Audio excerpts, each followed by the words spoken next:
this, but you would never get to this because the images are not coalescing. And so you would not be exposed to saturation. If you're not saturated at the left end, you won't be at the right end with an eclipse. Next slide, please.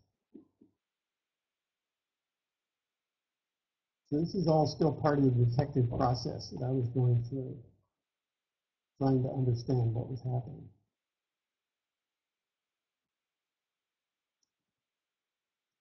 So just before I got the data, in fact, before I even asked for it, I did a little VB program that would take 2 point spread functions and move them across each other, where I could adjust the physical separation, the amplitudes, noise, random noise, and so forth. And it turned out it was like falling off a log, that if I run those over each other, there are fairly wide ranges of settings, of how far apart these two images can be, and I will produce a light curve. I've seen that before. That was very suggestive. That did not prove that saturation and roll-off was the cause of what Scotty was seeing, but it sure as heck was suggestive. Let's go to the next slide. That, of course, I could not do quantitatively because I don't know the noise characteristics and the statistical behaviors of his images and so forth. John, the occultation is only the 3 dots in the middle there? Yes, yes, as I modeled it in this case. Yes, was the wings, right. And the stuff at the left and right end was just as the thing got onto my measuring aperture. And could I ask one other question? Sure. What's the period of time represented? I did not represent time. All I was doing was stepping one across another. So I was not trying to do that quantitatively because no matter how well I did it, I couldn't match the statistics in his data, which I didn't even have at that point. And that would always then be a question. So I don't want to overstate that, but it was certainly suggestive. So I got the data, and after showing that, in fact, I could produce the wings, the next question was, is saturation present? And so I started looking at individual frames. So I converted them to JPEG, converted chunks to JPEGs at various stages from way before the occultation up to the occultation, during, and then after the occultation. Jupiter, of course, is always heavily saturated. Ganymede, except in some of the events, Ganymede was seldom saturated. But remember, Io and Europa together were 1.2 times the brightness of Ganymede. So they were brighter as they got together. And in fact, as they got closer and closer, before and then after the occultation, there were increasing numbers of Io plus Europa images that had saturated pixels, saturated nearly 255. Callisto was never saturated. So I could conclude, yes, there was extensive Io Europa saturation, increasing as you got closer to the occultation. It was present in every event. I had 4 in which wings were present.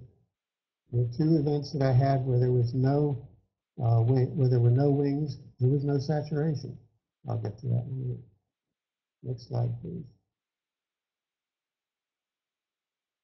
So here was a typical frame near occultation. This is Io and Europa.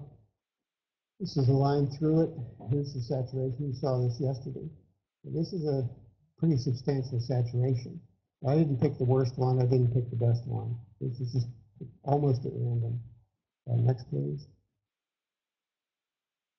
This is a graph from Max and DL.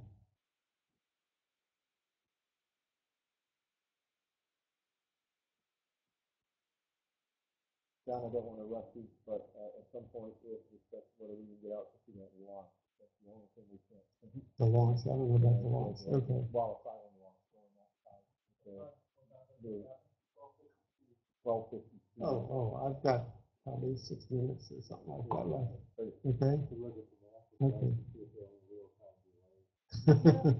They could look at this site and see if there are real-time delays. Okay. So the next question was, is the saturation I was observing, is the various pixels in the various frames, was that sufficient to cause the wings, the presence of the wings? I mean, it's plausible, but I hadn't proved that yet. And it's hard to prove because you lose information when there's saturation. And some of it you can sort of get back, but you're always making guesses as to what's going on. So it occurred to me to use Ganymede images, which are present in all those same frames, as a surrogate. Now, Ganymede is 20% fainter than Io plus Europa. But what I could do is take the Ganymede images, multiply their pixels times 1.2, which makes that then as bright as the combined Io and Europa. And I could measure the intensity, that is, versus time. I could then apply saturation limits. And I could go in and I could modify the response, what do you call it, seeing moment. I could just cut off. I could cut it off at 255. I actually used about 230 because I was strongly suspicious and still am that a roll-off is a strong effect. I could apply saturation limits and then remeasure the intensity. And when I did that, lo and behold, I got, it depends on the assumptions you make, 10 or 15% dimming, which is roughly equivalent to what he was seeing in the wings. So the saturation is significant. That's what I came down to. It is a very significant characteristic here. Next slide, please. And remember, there were some members of the JEE group that had data that showed no wings, okay, of the same events where Scotty was observing and saw the wings. Okay, you've got to have a good explanation for that. Scotty had suggested that he described a hypothesis, I'll call it a hypothesis, called photon doubling effect and a threshold effect in CCD cameras, neither of which are in the literature, neither of which could I or anybody else really understand or use for predictions as given as the reason for this. But what I did when I looked at the video data, I saw very quickly that the images were different. That is, I inferred right away that the telescope that was used was actually a longer focal length. The images were bigger. The light was spread out over a larger number of pixels, and they were not sufficient to cause saturation. And in fact, there was no saturation. And that's why that person didn't see the wings. And of course, as I mentioned, Dengel and others also did not see wings as well. So next slide, please. So I have three conclusions from it. One is that the three critical problem areas with the JE interpretation, the astronomical data, the professionals don't see it, don't see the atmosphere, the lack of data from eclipses, other observers have no results. Those pretty much say it's not atmospheric. The saturation in the video does seem to be the cause of the wings. There's pretty strong evidence for that. And the root problem was insufficient attention to the sensor and failure to use photometric methods. Exactly the kinds of issues that I talked about yesterday and that Risto and others have been talking about for the last 2 days. So the interpretation of the data is incorrect. There's no such atmosphere. And I think I'll stop here. Let's just stop it this way. So that's it. Question? Question? Comment? Our last point was talking about the video that was separated, that is long the focal length. The video cameras and the control. Oh yeah.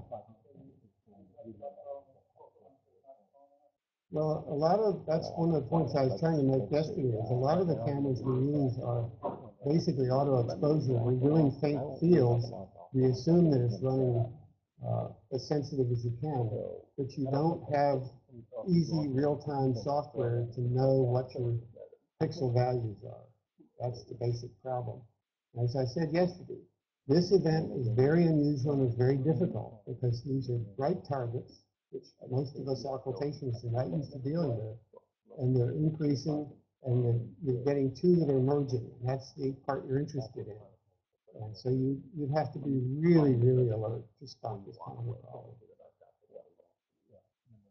Also, I do want to say, my conclusion is Scotty's interpretation is wrong on the data.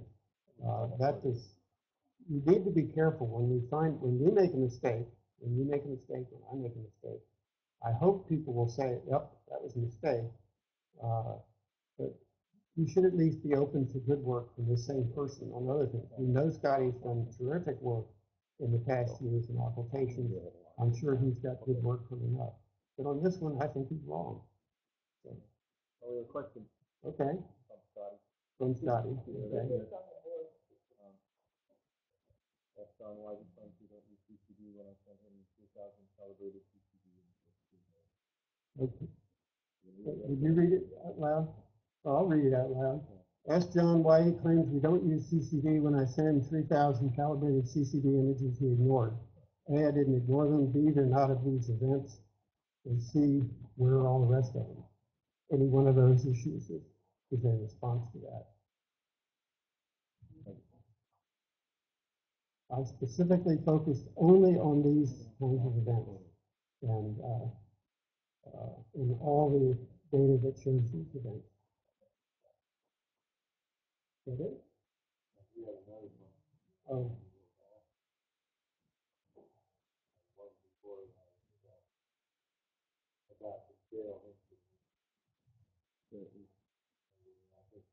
Oh, yeah, top, I see it says there is no scale as to how far apart, I need to get this full back.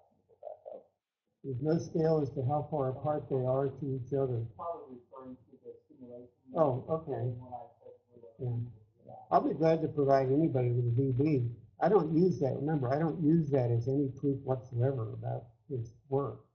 I'm just using that as, if you have saturation and you move PSFs over, you can produce wings that look exactly the same. And I deliberately did not put scale factors in and tried to relate them to the data because it's so many variables, it'd be too hard to do.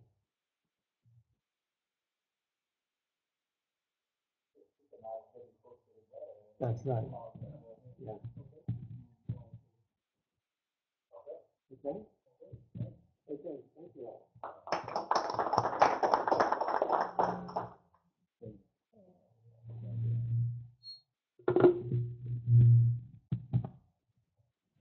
Anybody next going to use the high-tech pointer? I hope so. Leave it up here in case you see the light to you. Make it really bright. Then I don't want to swing around like that. So I'm going to let them know we're getting ready to do an outside event for what, 10, 15 minutes? All right.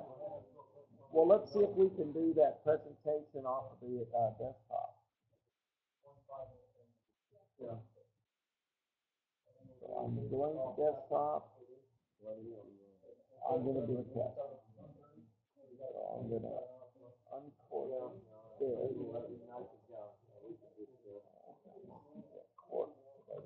Sound because people don't want to play it. So I'm going to the desktop and I'm going to full screen. Then I'm going to do and see if the sound comes out.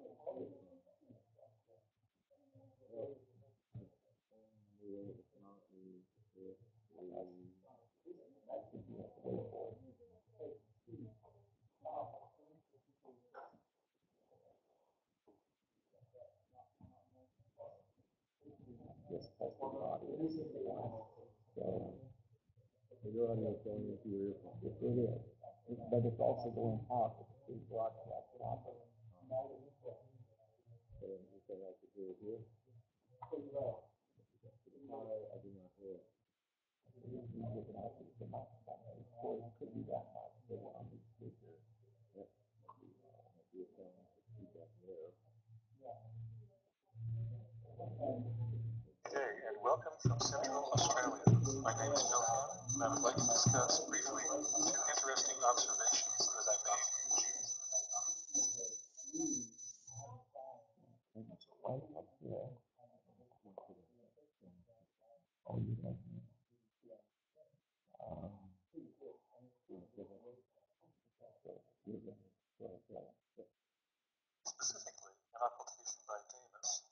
outermost limit of Mars, and also an occultation by the trans-Neptunian object Ixion. I'll then briefly describe the equipment that I used to make the observations and my overall results as an occultation observer to date.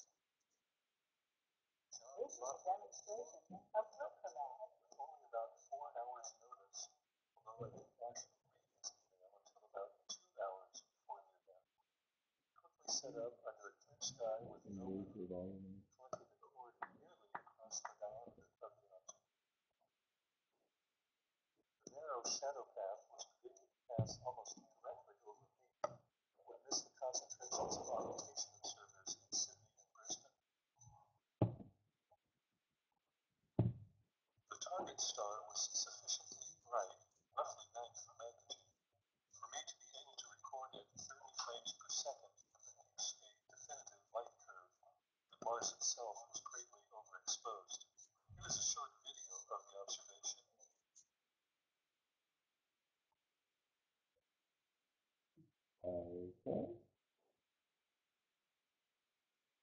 The second object that I observed in June was Ixion. The predicted shadow path was well south of me. Indeed, I was nearly at the 2 sigma uncertainty boundary given in Occult Watcher.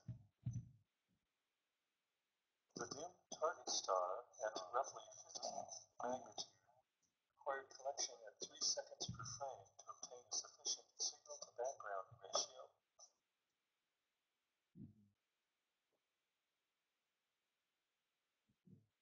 This is a demonstration of HIPO. Notice that the bottom of the dip in the light curve is not quite flat.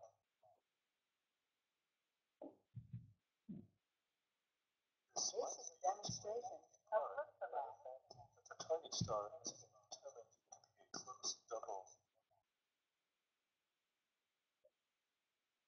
This is a demonstration of HIPO. Ixion has moved the shadow path to the north, but has not yet been corrected for the time of the observation.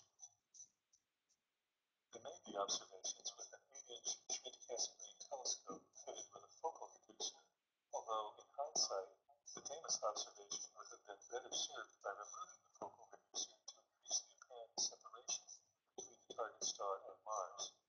The camera was a Grasshopper EX driven by the ATVS, for which I am a beta tester.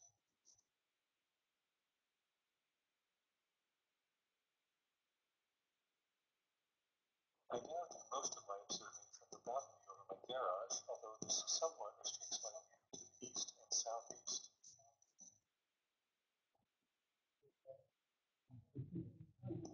This is a demonstration of HIPO. Outside behind my house, because the rocky path to the observing location there was just too difficult to negotiate safely in the dark.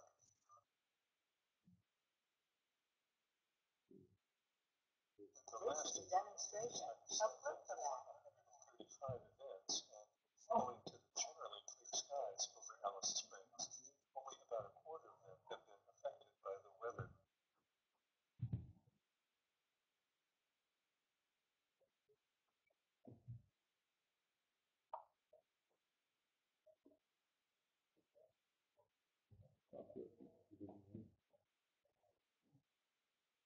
This is a demonstration of HIPO. And I am particularly looking forward to the upcoming Jovian Moon mutual events and the occultation of Venus by our moon, for which I will probably drive about 7 hours south to improve the geometry of the observation. Thank you for listening.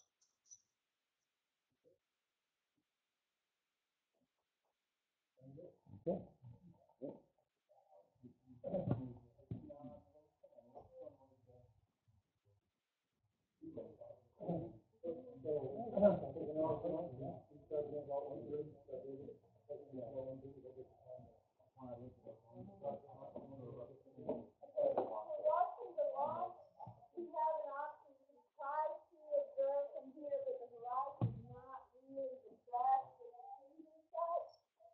I've had a lot of luck. Sure. All right, so for observing the launch, for those in wonderful world land, it is on NASA TV somewhere. If you go to the Wallops, NASA Wallops flight facility, they have a link to their Ustream somewhere. For us here, we have some options. You can sort of try to observing somewhere southeast over the trees. However, best option is to go to a garage on campus that lifts us up and we get a much better horizon. And I've done a number of observations from there. Have a little bit better bead on the azimuth from that garage for where Wallops is. Of course, the best place is my balcony, but I can't run home right now. What I'll do here is if you help me find the website that has it happening live, I will just leave the webcast up and they can experience it that way as well. So I'm going to go back to desktop sharing and start desktop sharing, and I'm going to share the full screen, and then we will go to If you just go to like the internet. Yeah, I'm on the internet now. Google what? The NASA Wallops Flight Facility. No, don't do today long. Wallops Flight Facility. Wallops? OP. W-A-L-O-P-S. W-A-L-O-P-S. L-O-P-S. What?